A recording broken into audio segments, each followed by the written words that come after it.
ang langit nagdag-ong, hangin ug ulan walay undang. Mga tao nag-andam, nangita kasilongan, sa balay nag-ampo nga unta maluwas tanan. Sa daming naapektuhan,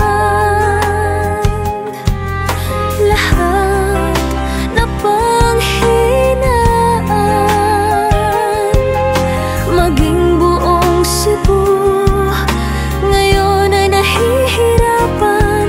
Kapit kamay tayo, magdasal sa may kapal.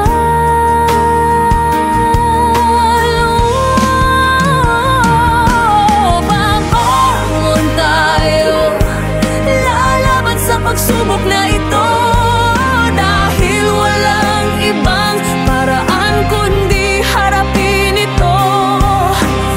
Magtiwala sa Diyos at huwag matatakot. Babangon tayo at muling sisiglang buong Cebu.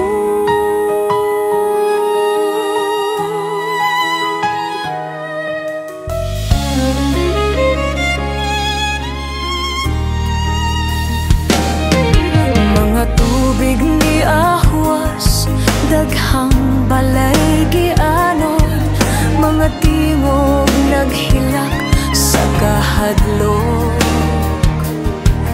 mga inahan nagkakos sa ilang anak, nag-ampo sa Ginoo nga unta mahunong ng bagyo. Sa daming naapektuhan, lahat napanghinaan, maging buong Cebu ngayon ay nahihirapan. Kapit kamay tayo, magdasal sa